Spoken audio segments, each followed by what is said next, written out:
তাকেই বিয়ে করবে যাকে তার ভালো লাগে, যে দেখতে সুন্দর, যার ধন সম্পদ আছে, বংশমর্যাদা আছে, এটা মানুষের মনের চাহিদা। কিন্তু আসলে বিবাহ করার ক্ষেত্রে যদি শুধু আপনি আপনার আবেগ দেখেন, আপনি আদর্শ পরিবার গঠন করতে পারবেন না। আপনার আবেগ বলতে যে আমি ওই মেয়েকে ভালোবাসি, তাকে আমার বিয়ে করতেই হবে, এটা হচ্ছে আপনি স্বার্থপর হিসেবে চিন্তা ভাবনা করতেছেন। স্বার্থপর মানে শুধু আপনার জায়গাটা দেখতেছেন যে আপনার একজন সুন্দরী বউ দরকার, এই জন্য আপনি তাকে বিয়ে করবেন। কিন্তু এই স্বার্থ থেকে ঊর্ধ্বে উঠে আপনাকে দেখতে হবে যে সে আপনার সন্তানের মা হওয়ার যোগ্য কিনা। এটা তো একটা পরিবারের শুরু। সেখানে শুধু আপনার স্বার্থ, আপনার ভালোবাসা, আপনার ভালো লাগা দেখলেন আর ফাট করে বিয়ে করে ফেললেন, তাহলে কেমনে আদর্শ পরিবার গঠন করবেন? এটা তো আবেগের জায়গা নয়। এই জন্য রাসূল সাল্লাল্লাহু আলাইহি ওয়াসাল্লাম অন্য সবগুলোতে কম্প্রোমাইজ করতে বলেছেন, কিন্তু দিনের বিষয়ে কম্প্রোমাইজ করতে বলেননি। কেন? শুধু যদি আপনার বউ চয়েস করতে বলতেন, আপনার বউ, তাহলে সুন্দরী বলতেন যে সুন্দরী দেখে বিয়ে করবেন। কিন্তু এর সাথে তো শুধু আপনার বউ সম্পৃক্ত নয়, এর সাথে পৃথিবী আবাদ করবে এরকম পরবর্তী প্রজন্ম সম্পৃক্ত, আপনার সন্তানের মা সম্পৃক্ত।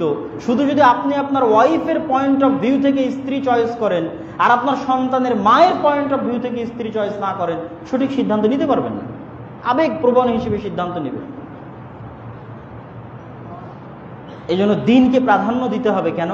ও আপনার সন্তানের মা হবে এই জন্য। আর আপনার সন্তানের মা হওয়ার জন্য সর্বনিম্ন আমার দৃষ্টিতে, আগে যেহেতু বলে আসলাম যে বাপ মায়ের দোয়া অনেক শক্তিশালী, অনেক পাওয়ারফুল। মানুষের সফলতার পিছনে তার বাপ মায়ের দোয়া, অতীত চলে যাওয়া পূর্বপুরুষের দোয়া অনেক কাজে দেয়। তো এই জন্য আপনার সন্তানের মা হওয়ার জন্য সর্বনিম্ন এতটুকু যোগ্যতা থাকা উচিত যে যেই মা দোয়া করলে আল্লাহর দরবারে কবুল হবে, এতটুকু সর্বনিম্ন এতটুকু যোগ্যতা থাকা উচিত। যেই সন্তানের মায়ের দোয়া আল্লাহ সুবহানাহু ওয়া তাআলার দরবারে কবুল হওয়ার যোগ্য নয়, ওই সন্তানের চেয়ে এতিম পৃথিবীতে কেউ আছে? আপনি কোথায় বিপদে পড়ে আছেন, ভাগাড়ে পড়ে মারা যাবেন, আল্লাহ সুবহানাহু ওয়া তাআলা পরোয়া করবে না। কেন? আল্লাহ সুবহানাহু ওয়া তাআলার কাছে আপনার এই বিপদের কথা পৌঁছানোর মতো, আপনাকে উদ্ধার করতে পারবে এরকম সহযোগিতা চাওয়ার মতো ওই দুটো এতিম বাচ্চার সম্পদ রক্ষা করবে।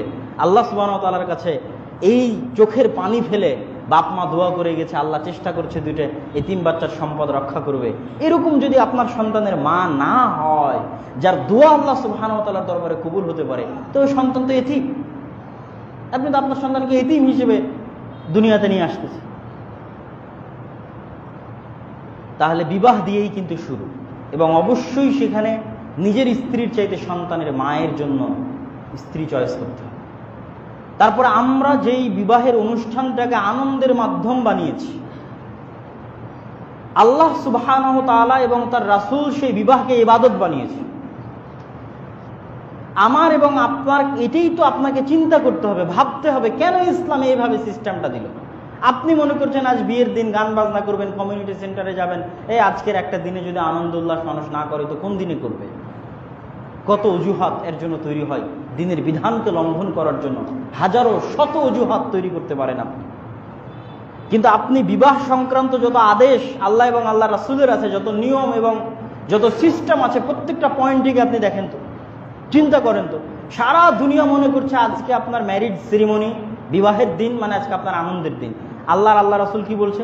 বাসর ঘরে গিয়ে তুমি আগে 2 রাকাত সালাত আদায় করবা। তাহলে দুনিয়ার মানুষ মনে করছে আজকে আনন্দের দিন, আল্লাহ বলছে বাসর ঘরে গিয়ে তুমি 2 রাকাত সালাত আদায় করবে। স্ত্রীর কপালে হাত রেখে দোয়া করবা, আল্লাহুম্মা নাসআলুকা খায়রাহা ওয়া খায়রা মা জাবালতা ফিহা ওয়া আউযু বিকা মিন শাররিহা ওয়া শাররি মা জাবালতা ফিহা। হে আল্লাহ, আমি তার মধ্যে যে কল্যাণ আছে সে কল্যাণ চাই, যে অকল্যাণ আছে সে অকল্যাণ থেকে বাঁচতে চাই। তারপরে স্বামী স্ত্রীর যে সাংসারিক জীবন, যেটা দুনিয়ার মানুষ মনে করছে এটা আনন্দের মাধ্যম, আল্লাহ রাসূল আপনাকে শিখিয়ে দিচ্ছে তার আগে তুমি দোয়া পড়বা, বিসমিল্লাহি আল্লাহুম্মা জান্নিবনা শাইতান ওয়া জান্নিবি শাইতান মা রাযাকতানা। হে আল্লাহ, আমাদের এই কাজ থেকে শয়তানকে দূরে রাখুন, এবং এর মাধ্যমে যে রিজিক হিসেবে আপনি যা দিবেন, রিজিক মানে আমি সকালে যেটা খেলাম সেটা রিজিক, দুপুরে যেটা খেলাম সেটা রিজিক, এটা ভুল।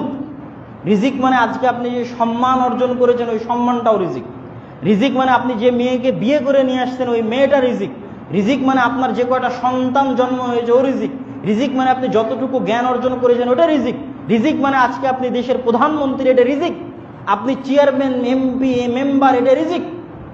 হে আল্লাহ, আজকের এই কাজের মাধ্যমে যে আপনি সন্তান দিবেন তাকে শয়তান থেকে দূরে রাখুন। তাহলে দুনিয়ার মানুষের কাছে এটা আনন্দের মাধ্যম, আল্লাহর কাছে এটা পৃথিবীতে সৎ প্রজন্ম নিয়ে আসার লম্বা প্রসেসের একটা অংশ।